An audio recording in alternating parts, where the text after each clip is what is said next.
Hello there, Ray here. We have a brand new snapshot for 1.17. This is 21W06A, and you can see we have the new caves. These things are massive. And remember to join our Testing with the Viewers live stream right after you finish this video. The server IP can be found on my Discord. The first big change is that they increased the world height of Minecraft. Now it goes from -64 to 320 high. You can see the diamonds are right there. Those are actually at wide level about -8, and as we go down, we can go all the way down to -64. Here is our Y level. This means caves are massive, being up to 64 blocks deeper now. So here's where the bedrock is at, -64, and going below this actually doesn't give you damage like it used to. So now we're above the world, and this is typically where the world used to end, and now you can see we get 64 more blocks, and now this is the highest you can build. This is a really cool change, and I actually predicted that they would lower down the Y level as well as raise it, because it makes sense with the cave update. You want to make cooler caves, meaning you need more room, and cliffs and mountains, you need to have it higher as well. But look how just insane these caves are. You can see they are just crazy deep. Now this is only the beginning of what they're going to do for the cave update. We got two main features for the caves, which is noise caves and aquifers.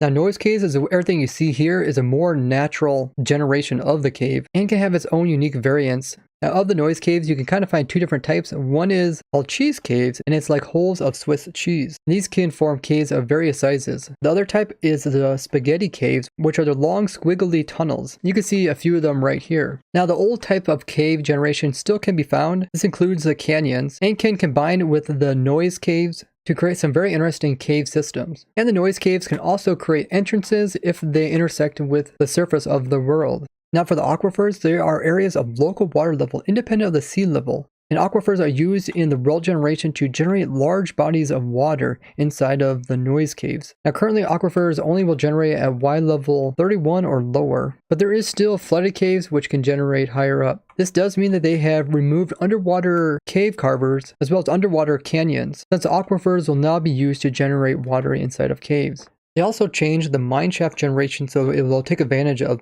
the larger caves and areas that they can generate in. This means we should be able to see structures all the way down to the very bottom of the world, which is now -64. And here's a mineshaft that is way down at almost the very bottom of the world. And actually this part of it goes right through the bedrock, which is pretty crazy. They also changed the mineshaft generation. So if a chunk of the mineshaft is completely floating, it won't just generate in, so it'll be an empty spot. They also added in oak wood as supports in areas where they need it. This way it doesn't look so weird for a mineshaft just to be completely unsupported. This includes having no floating cobwebs. Now this is only the start to the cave, so we'll be adding in more variations, and this is only a snapshot, so they will be tweaking what we see here. Because of this, you're not able to open up old worlds in this snapshot. This is mostly due because of the height changes, but eventually it should come up a way where we can convert our old world into the new generation. Now the nether and the end dimension still have their world generation stopping at 0, and you still can't place blocks lower than this or higher than the world limits. Here's a great image by Henrik that shows the difference between the old on the left and the new on the right. Underground is typically 64 blocks in the old one, where the new one is double that, being 128. We can also see some of the new generations, like these three caves right here are considered the noise caves. You can see some of the old generation right here. There's also the aquifers, which are the body of waters that are unrelated to the sea level. Here's the temporary filling of all caves above Y level 32 that are the noise ones. This is something they're going to change, that's why it's in red. They also haven't added the underground biome set, so it's still on their to-do list. The ores below Y level 0 are just temporary, so they're going to change up how they generate in. Maybe we'll see all the ores shift down lower,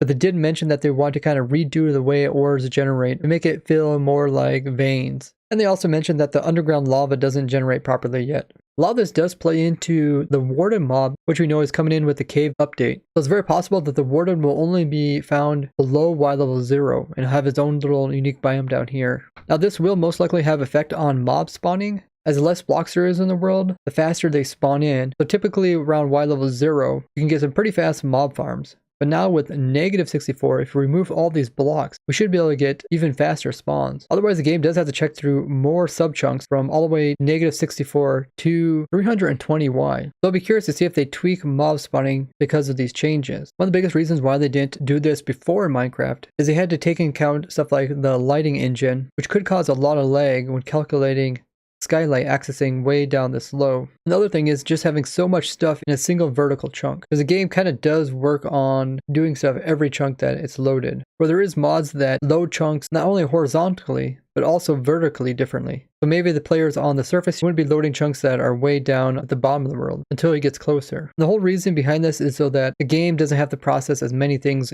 going on, and instead just kind of lets stuff run around the player and changes that depending on where the player moves to. This also brings up the question, what will happen to the old worlds? They probably will just leave them like this, I would think. So any perimeters that we made here that we have dug out and the bedrock removed, it's possible that we'll get all this that's already removed of blocks, and we can just end up building farms here in the newer version once they make it so you can update your old worlds to the new generation. Because typically their rule of thumb is like they don't want to touch old chunks. So they don't want to change anything about this. So however it is, it's going to be that way. But with the potentially new way that mobs spawn in, it will be affecting the old perimeters that are made. So I'd love to hear what you guys think about these changes and potential ways that they could improve upon the world generation, as the developers are looking for a lot of feedback. Now they also made a change to the big drip leaf. You can no longer crouch on it to prevent it from tipping you off. They also made it so you can no longer just repeatedly jump to stop from getting dumped. But you can stop it from dumping players just by powering the drip leaf.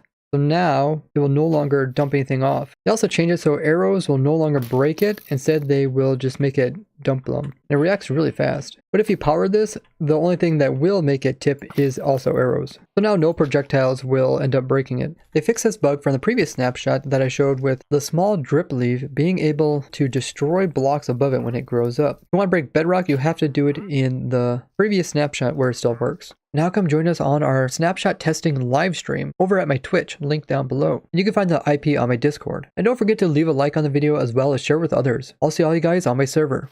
Bye-bye.